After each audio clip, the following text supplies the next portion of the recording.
অনেকদিন পরে রান্নার একটা ভিডিও নিয়ে আসলাম। আসলে এই যে রান্নাটা করছি, এই রান্নাটা কিন্তু আমার অনেক বেশি খেতে ইচ্ছে করছে। আসসালামু আলাইকুম, কেমন আছেন সবাই? তো এই তো এখানে হচ্ছে আমি আজকে মাথার গোশত রান্না করব। আর মাথার গোশত রান্না করার জন্য কিন্তু মাথার গোশতটাকে একটু সিদ্ধ করে নিতে হয়। তো আমি মাথার গোশতটা সিদ্ধ করে নিছি।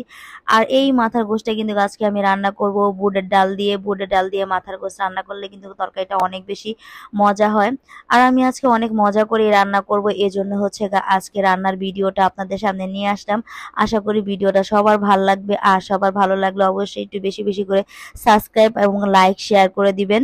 তো এখানে আমি বুটের ডালটাকে একটু ভেজে তারপরে সিদ্ধ বসিয়ে দিলাম, কারণ বুটের ডাল সিদ্ধ হতে অনেকটা সময় লাগে।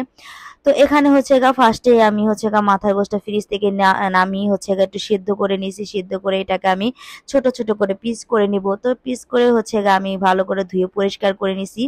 আর আরেক দিকে নিপ নিপ আগুনে আমার বুটের ডালটা সিদ্ধ হইতেছে। আর এখানে আমি মাথার গোশতটা বসিয়ে দিতেছি। তো এখানে পেঁয়াজটাকে আমি হালকা লাল করে নিছি। তারপরে এখানে এলাচি দারচিনি দিয়ে দিলাম, দিয়ে কিন্তু আদা রসুনটাকে দিয়ে আমি একটু ভেজে নিতেছি। আর তরকারি রান্না করার সময় একটু আদা রসুনটা তেলে যদি ভেজে নেওয়া যায়, সেই তরকারিটা কিন্তু খেতে অনেকটা ভালো লাগে, কারণ আদা রসুনের ঘ্রাণটা অনেক সুন্দর আসে।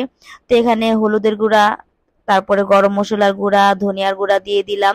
আর আমি মরিচের গুঁড়াটা তো পরেই দেই। এই তো আমার সেই গোশতটা কিন্তু আমি ছোট ছোট করে কেটে নিছি আর অনেক সুন্দর করে ধুয়ে নিছি। আর এই মাথার গোশে কিন্তু পাতলা পাতলা হাড্ডি থাকে। এই হাড্ডি যদি আমরা ছাড়িয়ে না নিই, তাহলে খাওয়ার সময় অনেক বেশি সমস্যা হয়, কারণ সবাই আসলে ছোট ছোট এই হাড্ডির ভিতরে খেতে পারে না। আমার হাজবেন্ড তো একদমই খেতে পারে না, এই জন্য আমি পুরো হাড্ডিটা ছাড়িয়ে নিছি।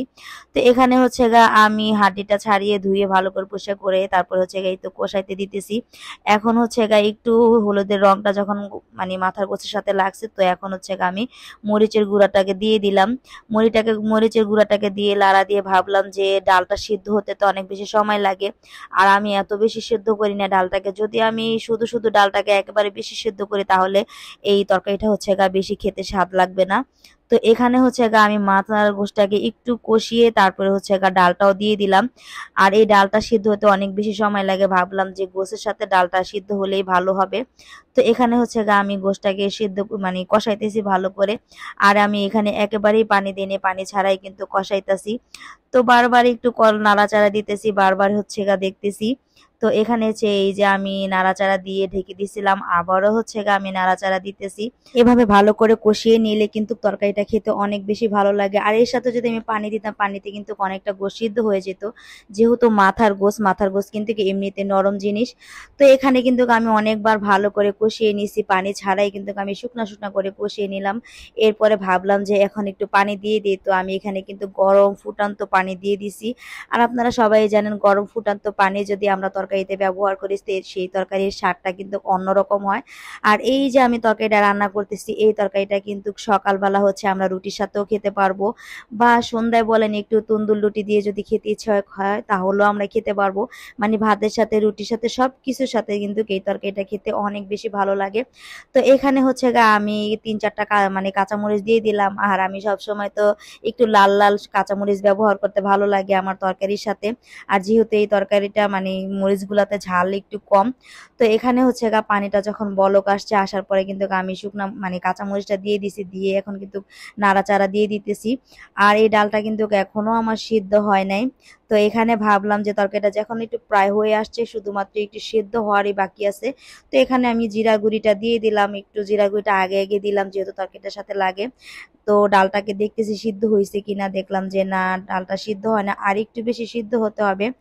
তো তরকারিটা রান্না করতে অনেক বেশি সময় লেগে গেছে। এর ভিতরে আমি ভাতও বসিয়ে দিছি, যেহেতু তরকারিটা হওয়ার সাথে সাথে যাতে ভাত দিয়ে খেয়ে সবাই ঘুমিয়ে যেতে পারি।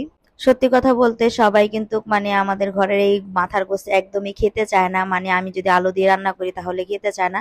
এজন্য ভাবলাম আজকে ডাল দিয়ে রান্না করি। আর আমার হাজবেন্ড তো ডাল দিয়ে গরু গোশত তো অনেক বেশি পছন্দ করে, কিন্তু আমার যে 2টা বাচ্চা আছে, তারা তো পছন্দ করে না। এখানে কিন্তু দেখছেন আমার ডালটা কিন্তু এখন সেদ্ধ হয়ে গেছে। আর তরকারিটাও কিন্তু মাখো মাখো হয়ে গেছে। সত্যি কথা বলতে তরকারিটা খেতে কিন্তু অনেক বেশি মজা হয়েছে। তো এখন আজকে আমি কিছু রান্না করি না, এই গোশটাই রান্না করছি ভাত দিয়ে খাওয়ার জন্য। আর সকালবেলা যেহেতু নাস্তা দিয়ে খেতে পারি, কারণ আমার ঘরে আবার তরকারি দিয়ে খেতে পছন্দ করে নাস্তা। তো ভিডিওটা সবার ভালো লাগলে আল্লাহ হাফেজ।